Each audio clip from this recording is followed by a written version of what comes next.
तीन दिवसीय विशेष अधिवेशन संपल्यानंतर सर्व आमदारांची धाकधूक वाढली. सगळ्यांचं लक्ष मंत्रिमंडळ विस्ताराकडे. मंत्रिमंडळ विस्तारात कोणाची वर्णी लागणार या संदर्भात राजकीय वर्तुळात चर्चेला उधाण. दिल्लीमध्ये शरद पवारांच्या निवासस्थानी ईव्हीएम संदर्भात महत्त्वाची बैठक. अरविंद केजरीवाल, ज्येष्ठ वकील अभिषेक मनु सिंघवी बैठकीसाठी उपस्थित.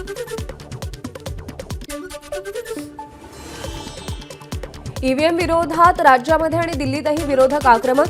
इंडिया आघाडी शुक्रवारी सुप्रीम कोर्टात जाण्याची शक्यता. निवडणूक आयोगाकडून पडताळणीत एकही त्रुटी नसल्याचा पुनरुच्चार. ईव्हीएमबद्दल सर्वोच्च न्यायालयाच्या आदेशाची अंमलबजावणी व्हावी हीच आमची अपेक्षा.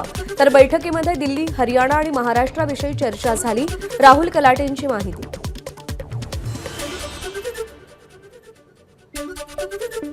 महाराष्ट्र विधानसभा निवडणुकीत मतमोजणीमध्ये ईव्हीएममधील मतांची उमेदवार निहाय संख्या आणि व्हीव्हीपॅट मशीनमधील उमेदवार निहाय स्लिप्सची संख्या यामध्ये कोणतीही तफावत आढळली नाही. निवडणूक आयोगाचं स्पष्टीकरण. दिल्ली विधानसभेसाठी काँग्रेस आणि आम आदमी पक्षाची युती होण्याची शक्यता. किमान 15 जागा मिळाव्या आणि आपसोबत आघाडी व्हावी अशी दिल्लीतल्या काँग्रेस नेत्यांची इच्छा असल्याची सूत्रांची माहिती. आमदार गोपीचंद पडळकरांची शरद पवारांवर सडकून टीका. 100 शकुनी मेल्यावर पवार जन्माला आले, पडळकरांचं मार्कडवाडीत वक्तव्य. उंदरांचा सुळसुळाट झाला म्हणून पवार साहेबांना काही फरक पडत नाही. अशा घुशी, साप, उंदीर पळत असतात. उत्तम जानकरांची गोपीचंद पडळकरांवर टीका. शरदचंद्र पवार पक्षाचे प्रवक्ते अमोल मातेले यांचा मुख्यमंत्री देवेंद्र फडणवीसांना आवाहन करणारं पत्र. गोपीचंद पडळकर आणि सदाभाऊ खोत यांनी शरद पवारांविषयी केलेल्या आक्षेपार्ह वक्तव्याप्रकरणी कारवाई करण्याची मागणी केली. मुख्यमंत्री झाल्यानंतर फडणवीस उद्या पहिल्यांदाच नागपूर दौऱ्यावर. फडणवीसांच्या स्वागतासाठी भाजपकडून जय्यत तयारी. सुरक्षेच्या दृष्टिकोनातून भाजप कार्यकर्ते आणि नागपूरकरांवर निर्बंध. भाजपचे कोकणातील माजी आमदार प्रमोद जठार यांनी आज रिफायनरी समर्थकांची बैठक बोलावली. रत्नागिरीतील शासकीय विश्रामगृहात बैठक पार पडणार. अधिवेशनात मुख्यमंत्र्यांच्या भेटीसाठीही प्रयत्न केले जातील. मार्कडवाडीतील गावकऱ्यांच्या बॅलेट पेपरवर मतदान घेण्याच्या निर्णयाला अडवण्याचा अधिकार सरकार किंवा पोलिसांना नाही. मग काळजीवाहू मुख्यमंत्र्यांनी मार्कडवाडीतील मतदान थांबवण्याचा आदेश दिला का याचा खुलासा एकनाथ शिंदेंनी करावा. प्रकाश आंबेडकरांची मागणी.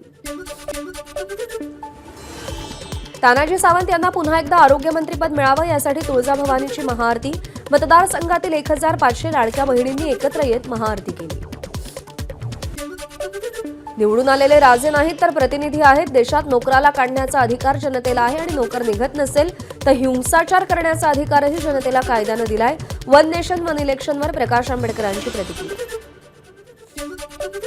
कुर्ला बेस्ट बस अपघात प्रकरणातील आरोपी संजय मोरेला 21 डिसेंबरपर्यंत पोलीस कोठडी. या अपघातामध्ये 7 जणांचा मृत्यू.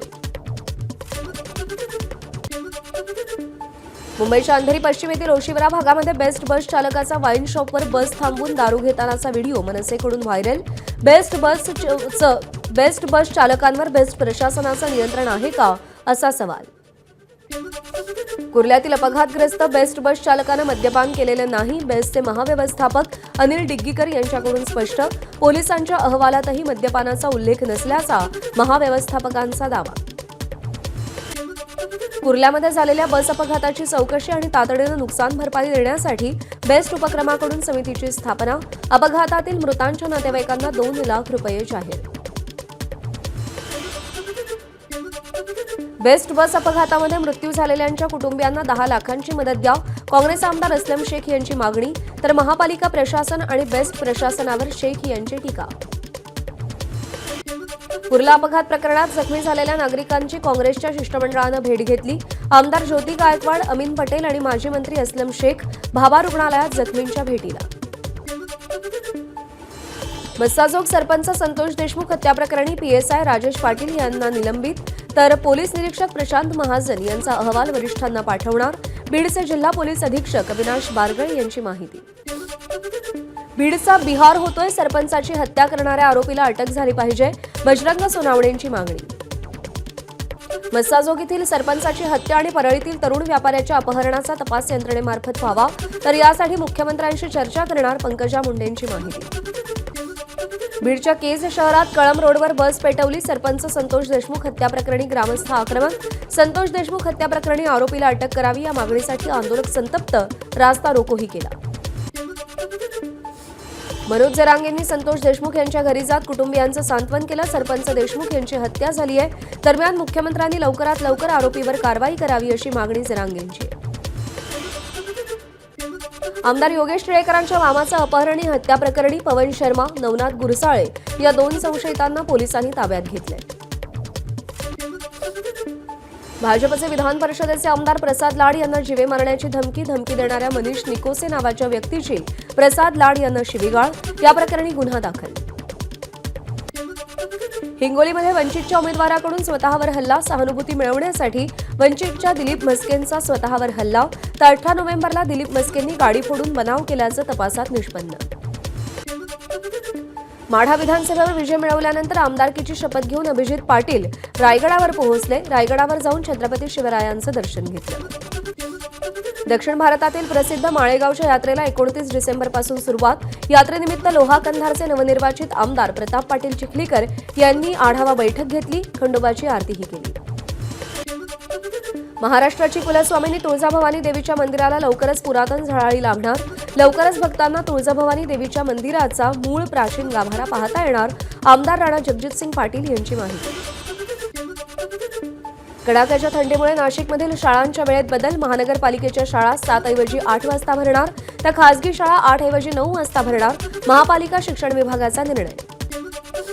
नंदुरबारमध्ये डिसेंबरमधील 5 वर्षातील नीचांकी तापमान. अतिदुर्गम भागातील तापमानाचा पारा घसरला.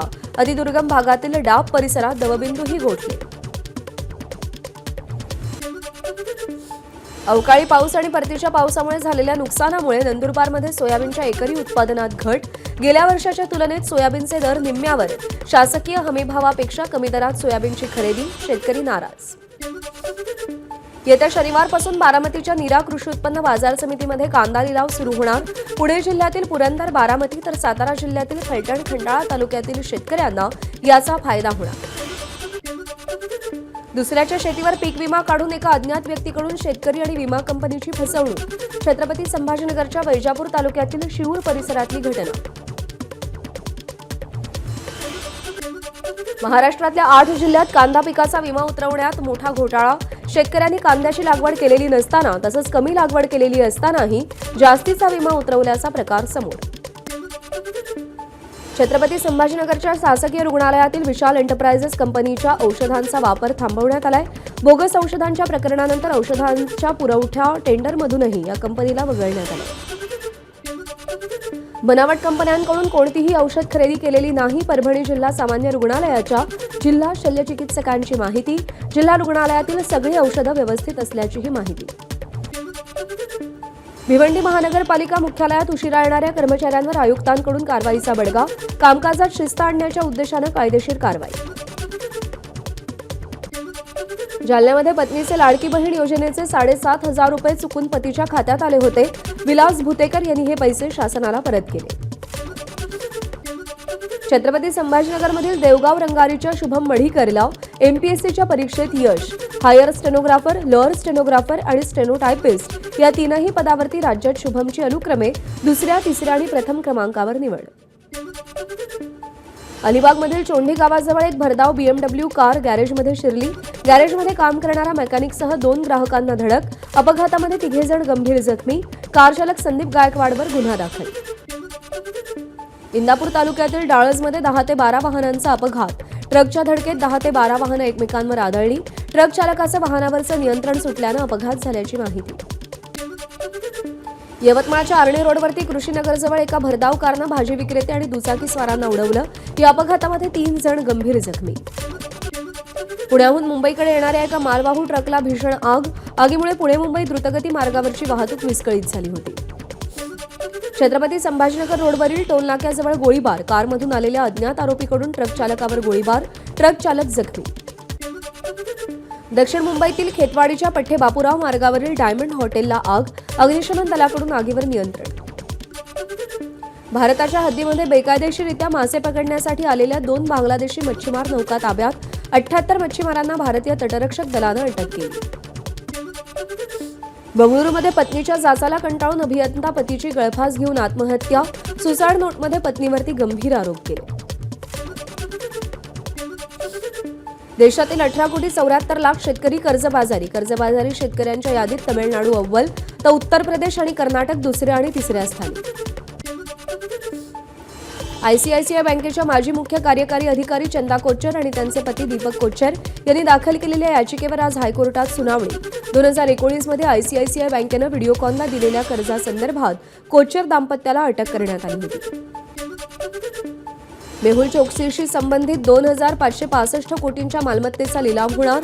पीएमएलए कोर्टाची लिलाव करण्यास परवानगी. बँकांची 6,097 कोटींची फसवणूक केल्याचा चोक्सीवर आरोप. आरबीआयचे नवे गव्हर्नर संजय मल्होत्रा आज पदभार स्वीकारणार. पंतप्रधान नरेंद्र मोदींच्या अध्यक्षतेखाली मल्होत्रा यांना पुढील 3 वर्षांसाठी आरबीआयचं गव्हर्नर पद मिळणार. ज्येष्ठ पर्यावरण तज्ज्ञ माधव गाडगीळ यांना संयुक्त राष्ट्रांची पर्यावरण संस्था UNEPचा चॅम्पियन ऑफ अर्थ जीवनगौरव पुरस्कार जाहीर. राहुल गांधींचा दिल्लीतील एका किराणा दुकानात वस्तू विकतानाचा व्हिडिओ सोशल मीडियात व्हायरल. राहुल गांधींकडून किराणा दुकानदारांसमोरची आव्हानं समजून घेण्याचा प्रयत्न. साताऱ्यातल्या म्हसवडमध्ये माणदेशी चॅम्पियन्सच्या आधुनिक स्टेडियमचं सचिन तेंडुलकरच्या हस्ते उद्घाटन. यावेळी सचिननं मुलांसह रस्सीखेच खेळण्याचा आनंदही घेतला. अयोध्येतील महाराष्ट्र भवनाचं कंत्राट मुंबईस्थित generic engineering construction and projects limited कंपनीला 119,50,00,000 रुपयांचं कंत्राट. कंपनी 3 वर्षात 13 मजली महाराष्ट्र भवन उभारणार. एबीपी माझा, उघडा डोळे बघा नीट.